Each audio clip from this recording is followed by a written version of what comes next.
Good evening, everyone. Good evening. It's good to be back. Today, we're going to discuss something very interesting about Yaakov, Jacob, our forefather Jacob. And I think it's something that's going to teach us a lesson in our life. Very, very important lesson that we could all learn from Yaakov.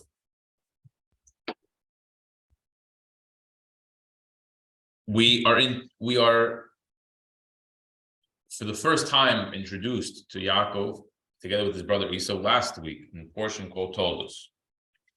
And over there, the Torah describes the birth of Yaakov and Esau. And then in verse number 27, the Torah says, Vayigdilu hanaorim, and the youngsters grew up. Vayihi Esau ish yedei, and Esau was a man who knew how to trap people with his mouth. Ish saw the man of the field. The Yaakov and Jacob, Ish Tam, was a simple, honest person, Yoshev or Holim, who would dwell in the tents, as Rashi points out, the Yeshiva of Shem and Eber. So if I were to stop right here, and what do I know about Yaakov? What I know about Yaakov is Yaakov's personality is he is the studious type. Yaakov is what the Torah calls Ish Tam. He's the simpleton. He's the one who does the right thing. He doesn't know from any monkey business. He doesn't know from any scheming. He doesn't know from anything like that.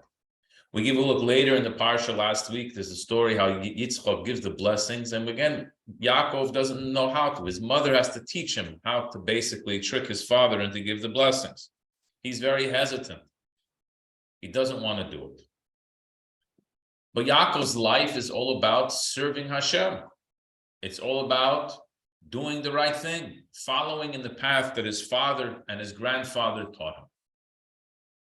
This week, after Yaakov has to run away from his brother Esau,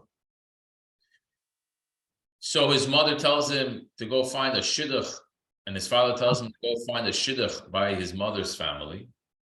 So he goes to Choron. He goes to Choron in anticipation to meet his cousins, to find a suitable match to marry and to settle down. And we're introduced to the story over here on page 186, Parshas Vayetze, which is chapter 29 in the book of Genesis. Genesis chapter 29 details for us how this all went down. You could read it for yourself, but in short, what happened was Yaakov goes towards the east, and he sees over there that there's a well in the field, and all of the shepherds are gathering around the well. There's a big, big rock that's covering over the mouth of the well. They can't get the rock off of the well. Yaakov asks the shepherds, "Where are you from?" And they tell him, we're from Choron. He says, "Wow, you're from Choron. Do you know my uncle? Do you know Lavan ben Nachor?" And they say, "Yes, we know him. How is he doing? Is Lavan okay? Is my uncle okay?" They say, "Yes, peace, shalom." And behold, Rachel, Lavan's daughter, is coming with the sheep, with her sheep. Yaakov turns to them and he says, "What are you guys standing here around the well for? What are you guys gathered around the well? You guys are being paid for. What are you doing over here?" So they reply to him and they say, "We can't give the animals to drink because the stone is too heavy for us to lift. So we wait for all the shepherds to come together, and then together we're able to take the stone off." While he's talking to them, he sees Rachel approaching closely with her sheep. And as soon as Yaakov sees Rachel, what does Yaakov do? Instantly, he goes over to the well and he flicks off this massive stone that no one else could move. He just goes and he pushes it off. He takes off the covering and he sees Rachel. He gives Rachel a kiss and they begin to cry. Yaakov falls in love. It's love at first sight, as you see for yourself. When you read it simply, when you read the verses simply, it seems, why did Yaakov take the stone off of the well to impress Rachel. Anyone who's ever looked for a shidduch, was on a date, was courting someone, knows we do things to impress them. We want to see what are they going to be. How could I impress them? I want them to like me. So what do I do to impress them? Well, it seems that Yaakov was a very strong man. Yaakov was a strong man. He was going to show off his strength, his physical strength, which is fine and great, except for one thing. Since when is Yaakov a man of such great strength? Number one. Number two is this what Yaakov is trying to impress Rachel with? In other words, you try to impress onto someone else the greatness of your character, of what you think you're good at. But last week we learned that Yaakov was an ish tam. He was a studious type. He was a student. He was a scholar. You can be both.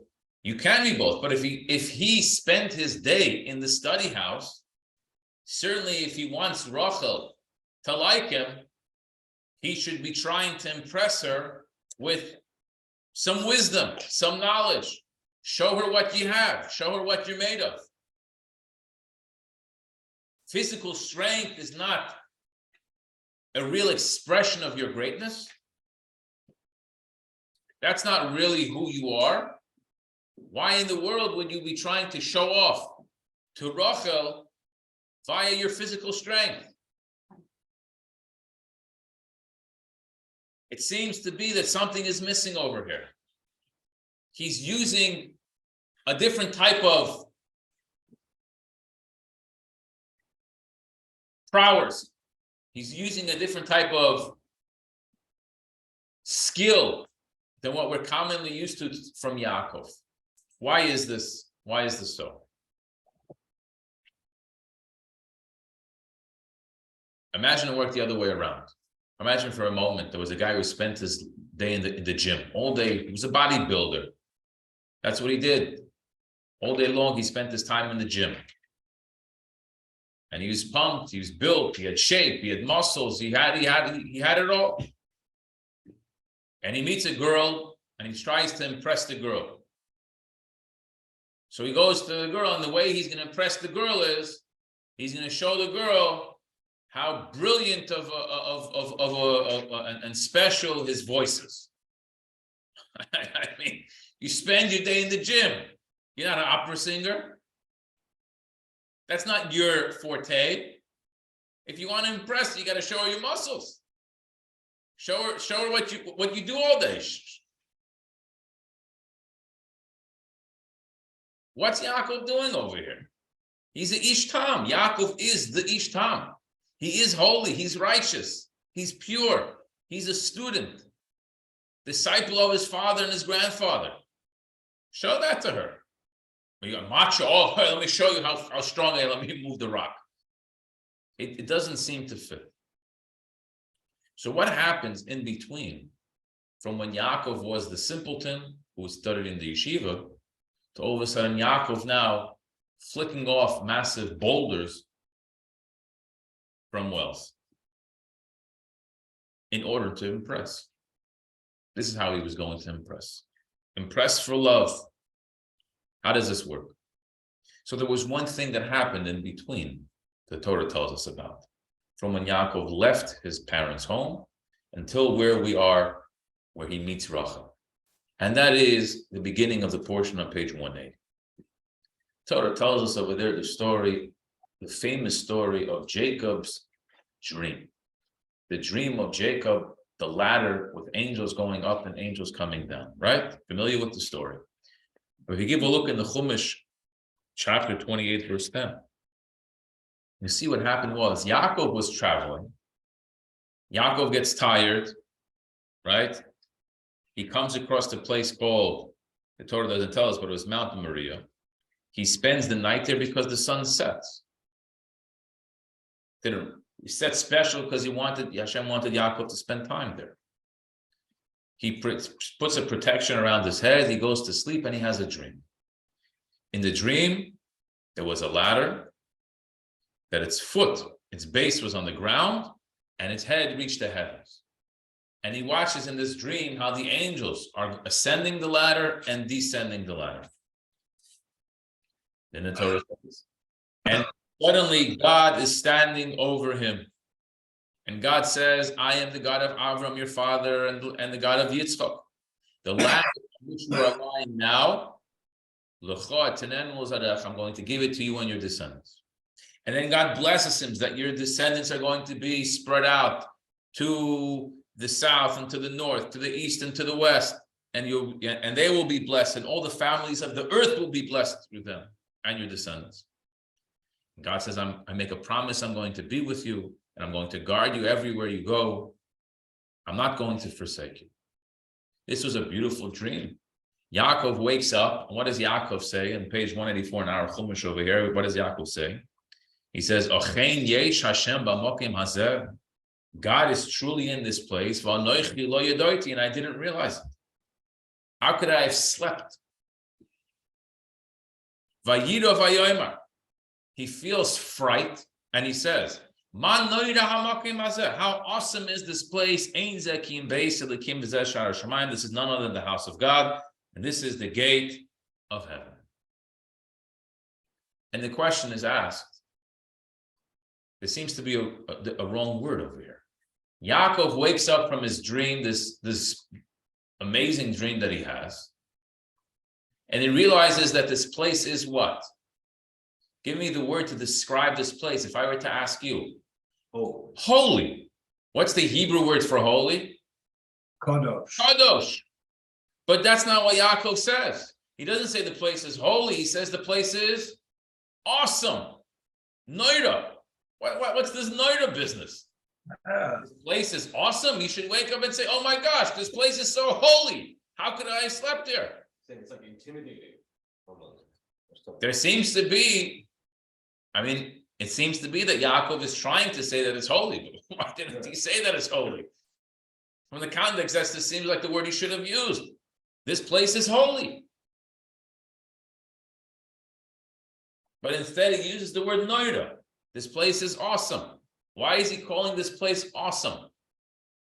As opposed to calling this place holy.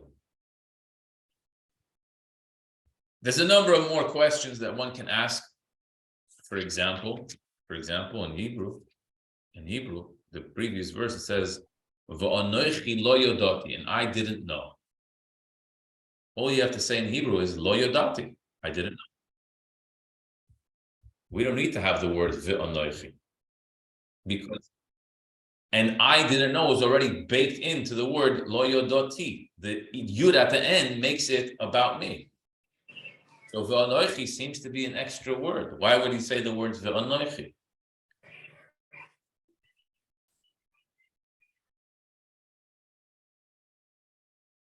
Everyone understand these questions? These are questions. But the main question we have to address is, why is Yaakov trying to impress Rachel with taking the stone off of the mouth of the well? So with the dream, we have angels going up and angels coming down. And a lot of the commentaries discuss what's the meaning behind this dream. What's the meaning, this ladder with the angels going up and the angels coming down? And a number of different beautiful explanations are given, and they're all true. And we're going to focus on just one today that I think is relevant and answers the question that we want to address today.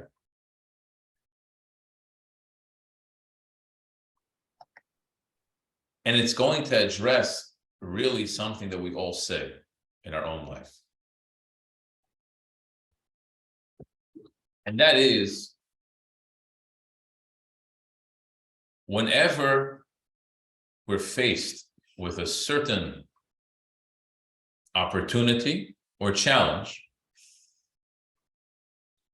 there are two ways to react. One can say, this is not for me. It's not my personality. This is not what I'm used to. I know what I'm capable of.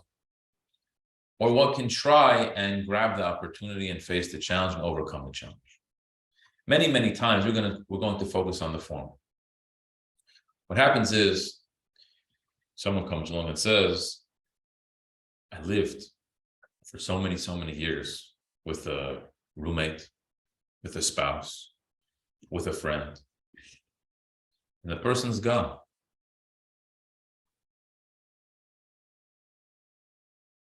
I'm at a loss.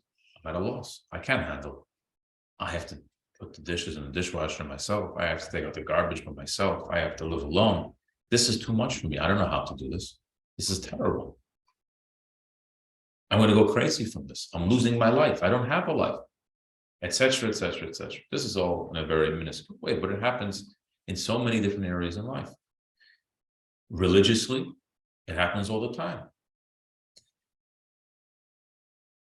I'm inspired. I see someone else. I listen to someone else. I think for myself. I really should start observing Shabbos. I want to start observing Shabbos. I'm just using that as an example. But it could be any mitzvah. But then you say to yourself, but I can't. I'm so used to doing the things that I do already. It's going to be such a life changer. I don't even know. It's too scary for me to think about where that's going to end up. I'm very comfortable where I am right now. And it's from a place of truth. This is not from, we're not talking about someone who is fooling themselves and lying to themselves and saying that they're better than they really are, or they're worse than they really are. But this is someone who's being very honest with themselves. I know exactly what my strengths are. This is my strength, and I am living according to my strengths. You now are coming to me, or something is coming my way, something's being put on my plate that isn't and doesn't fit in with my strengths. You're asking me to do something right now that I'm not so comfortable doing. And therefore, I'm going to decline. I'm going to say no. Something that's my forte, something that's mine, something that I'm comfortable doing, sure. I'm rabbi, I want to help you. I want to get involved. I want to do it. I'm happy to. But this is not something that I'm ready to do. It's not something that I'm comfortable doing. Yaakov knew his strength. Yaakov's strength was, as we said, what was his strength? He was Ishtam. He was a student. Yeshiva. He was an honest, excellent student. God-fearing, humble, respectful. That was Yaakov. That's exactly who Yaakov was. Strength, physical strength. Not really something that he wasn't a bodybuilder. He didn't go to the gym 4 times a week. It wasn't his thing. Honest. Yaakov's honest with himself. If you were to ask Yaakov last week to go move a big boulder, Yaakov would politely say, you have the wrong man. If you were to ask him a question in Torah, if you were to ask him a question in theology, if you were to ask him a question in philosophy, sure, I can spend a day talking to you. But lifting heavy things is not you got to find somebody else. Go check in with Esav. He's probably the man you're looking for.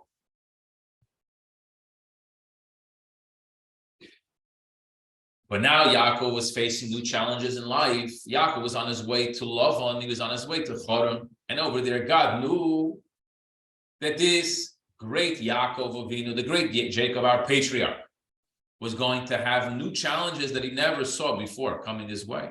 He was going to see new pitches that he never saw and never imagined such types of pitches exist. How is he going to bat? How is he going to stand up at the plate? How is he going to handle it? What's he going to do? So for this, God needed to show Yaakov that you're selling yourself short by being too honest with yourself. Your honesty is actually holding you back because you really have so much more that you're not tapping into because you don't realize that it exists, but it's there. You have it. I gave it to you. So how does God impress upon Yaakov this message? Yaakov goes to sleep. And in his sleep, he sees the angels going up and the angels going down. Spiritually, the Talmud says, it's a Gemara in Tractate Ulin, I believe, page 91b. It was taught as follows. The angels ascended. Why were the angels going up? Were the angels need to go up the ladder for? So the Talmud says they were going to look at the image above. And the angels descended to look at the image below. What does that mean? The angels went to look at the image. What image? Whose picture is up in heaven that they wanted to get a glimpse at? So Rashi says, B'diyuknoi shomaylo, the image above, Partsuf Odom, Sheba'ar b'chayis, b'demus Yaakov. The face of man among the 4 Chayot angels was the face of Jacob. Woo! Back up for a second. What are we talking about among the 4 Chayot angels? So for this, we need to open up the book of Ezekiel. In the prophet Ezekiel, there is a very famous story that Ezekiel shares. And Ezekiel has a revelation, and it's called the Revelation of Ezekiel. And Ezekiel shares this with us in the opening chapter of the book of Ezekiel.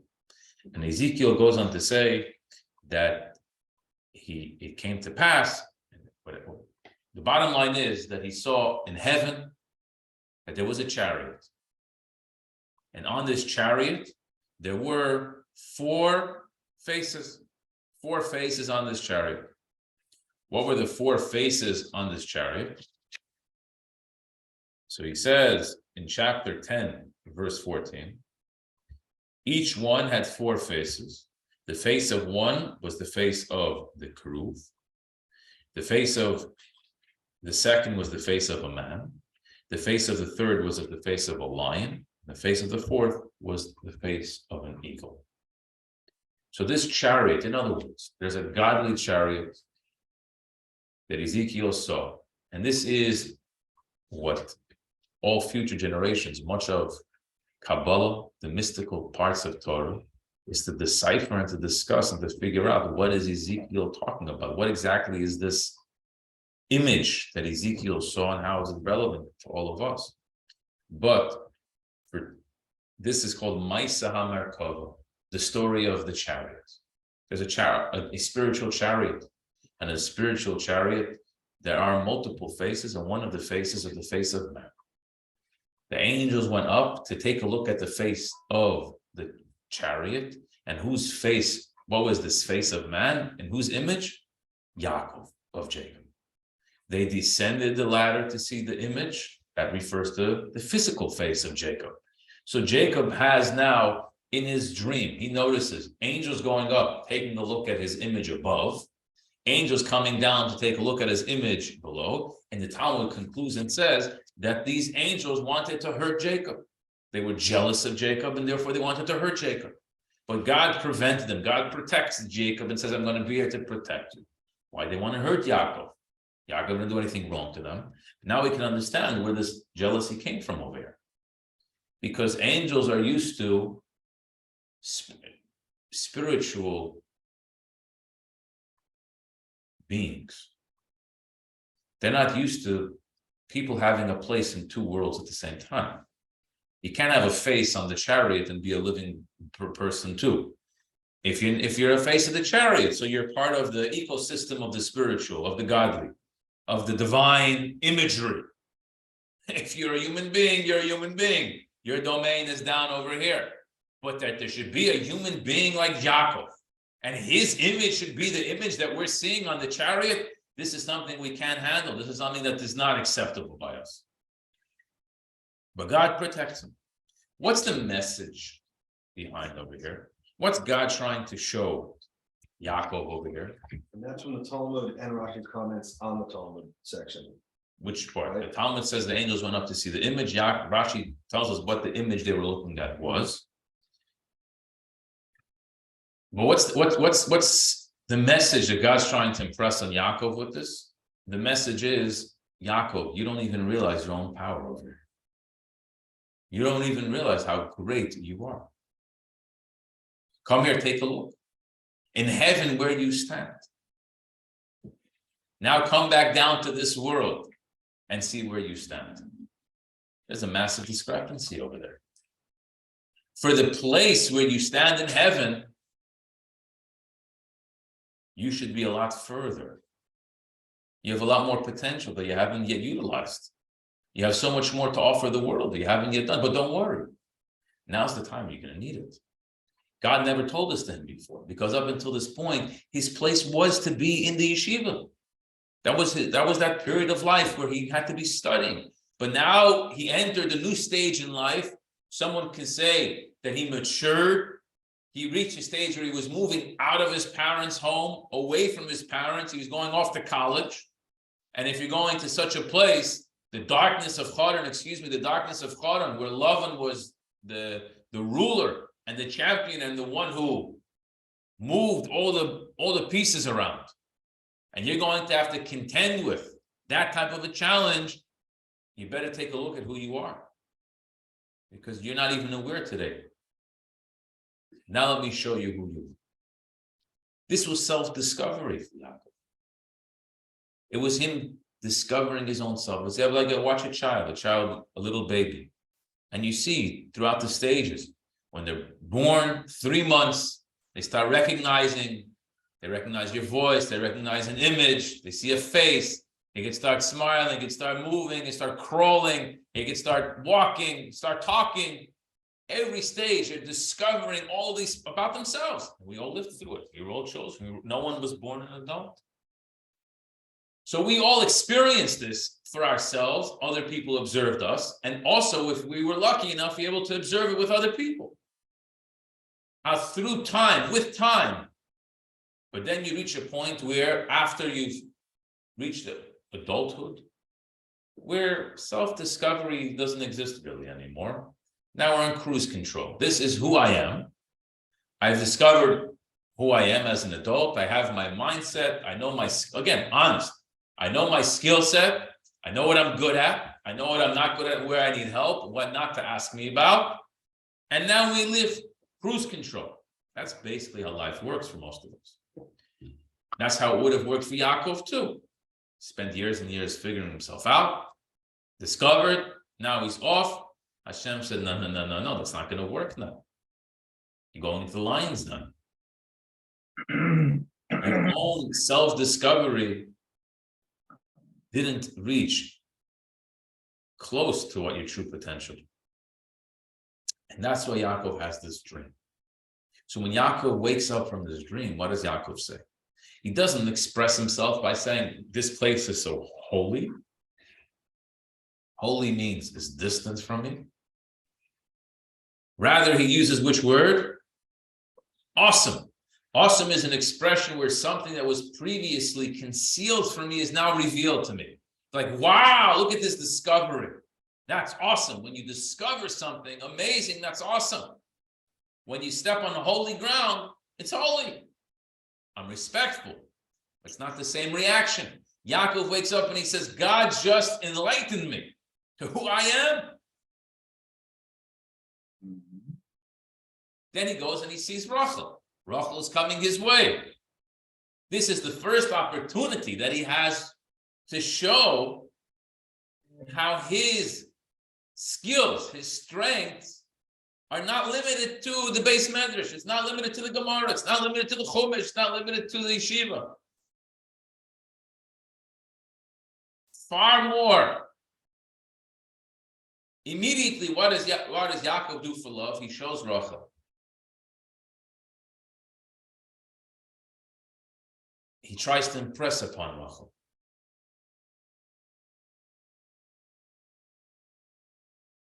I am much more than what people make me out to be. I am much more than what I made myself out to be up until this point. And he flicks off the stone as a sign of showing off his might, his physical strength, where no one thought he had that physical strength.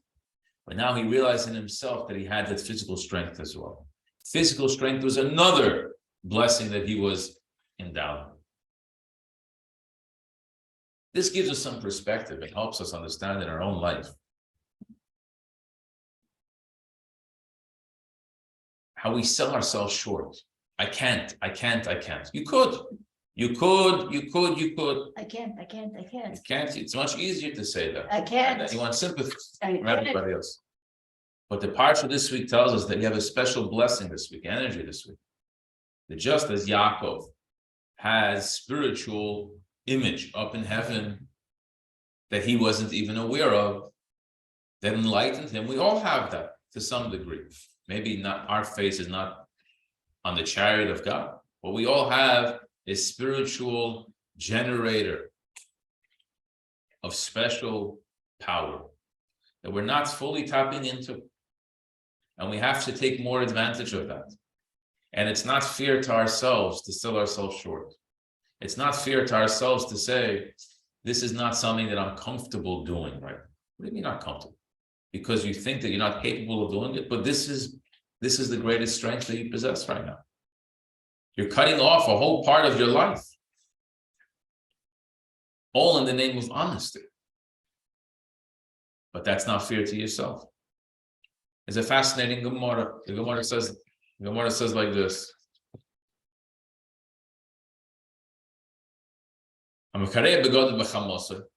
Someone who rends, someone who tears his garments in anger. Someone who breaks his vessels in anger. Someone who throws out his money in anger. Should be in your eyes, regard them as someone who is an idolater. Someone serving idols. Why? Such is the craft of the tempter, of the evil inclination. Today he says to him, do this. And tomorrow he says, do that. Until he tells him, go serve idols. Then he goes and he serves them. The Gemara here is addressing every single Jew's evil inclination.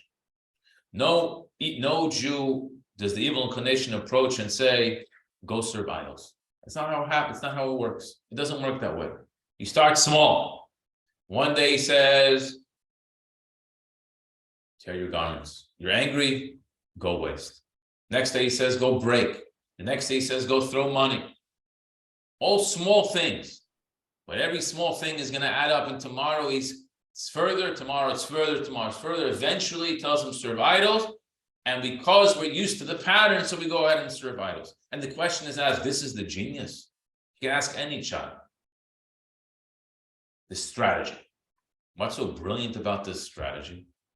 Don't come over to someone and say, go serve idols. No kidding. So a Jew's not going to listen to you. Of course you have to start slowly. This is no great strategy. This is a basic strategy that anyone can come up with. So what's the Talmud making a big stink about the Yetzer Hara, about the evil inclination strategy over here? And the answer is in the fact that the Gemara says like this. Hayoim, he says, today do this. And tomorrow he says, do that. Tomorrow he says, do that. In other words, he says, tomorrow is a continuation of today. If you already made a mistake yesterday, so today continue.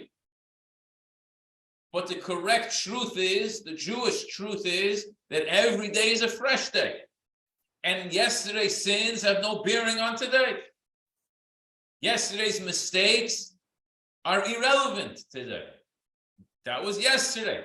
Today the sun came up on the east, and today is a fresh day. But the Yetzer Hara, the strategy of the Yetzer Hara is to make it one long continue. that every mistake, he doesn't say you can never get out of it. This quagmire, you can never get out of it. You made a mistake once, make another mistake because you already have a stain on you. That's the strategy. Keep them in the dark. Keep the sin attached to the person. If you can do that, if the evil inclination is successful in doing that, then the evil inclination can get a Jew even to worship idols. Because it reaches a point where we say, I'm so filthy, I'm so disgusting, I'm so unclean spiritually, I might as well. That's the pitfall. That's what we have to be wary of. That's what we have to protect ourselves from. How do we do it? By recognizing everyone makes mistakes. And God gifted us with the opportunity of a clean slate, where every moment of life is a fresh start. And there's no such thing. There is no such thing in Judaism of yesterday's mistake having any bearing on my behavior now.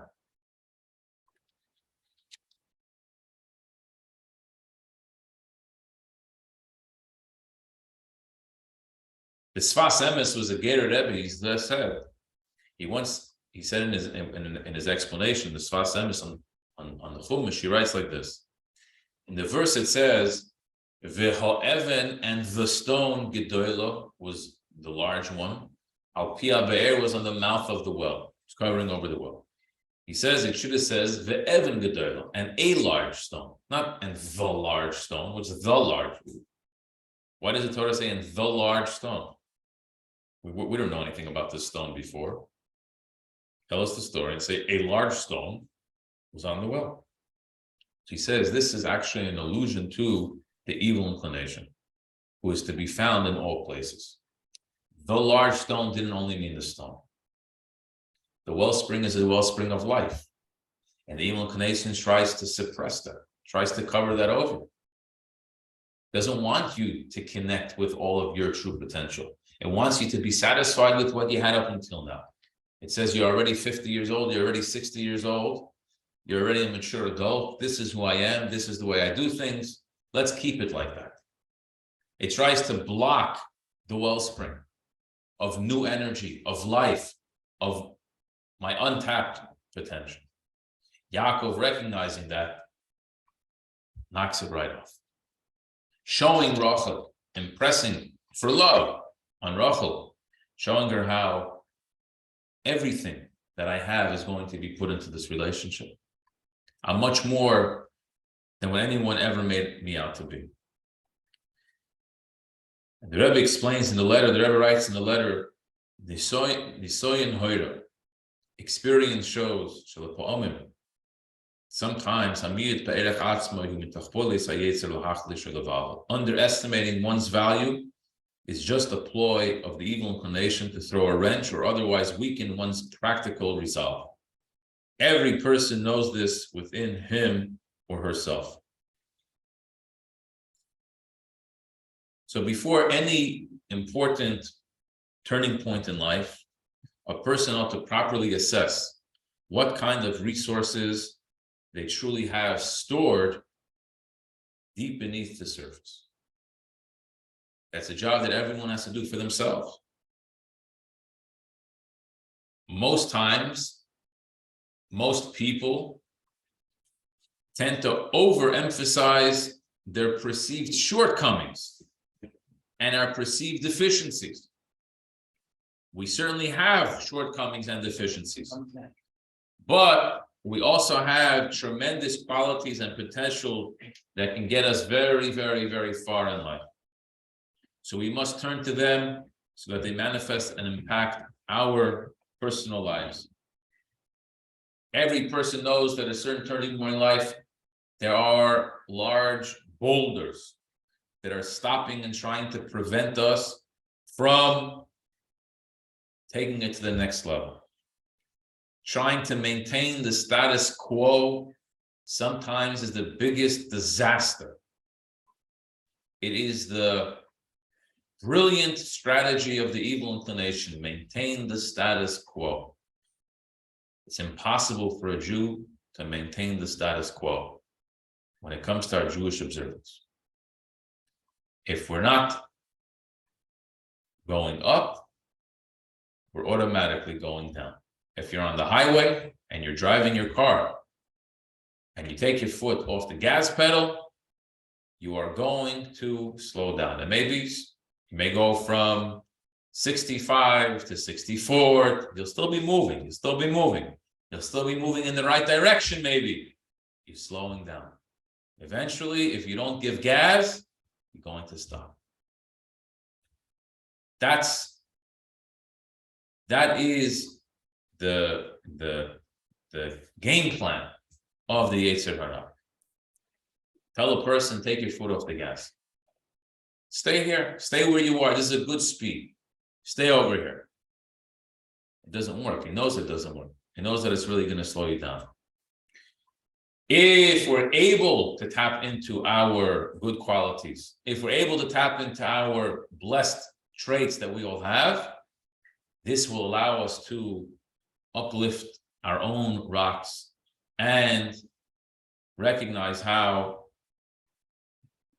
we have so much more that we can offer the world. We have so much more we can offer ourselves. Strength is something we're all blessed with. We're all blessed with strength. We shouldn't let a little Yetzer Hara hold us back. We have to utilize our strength to do the right thing. Anyone have any questions on this? Yes, Board of Dove, go ahead.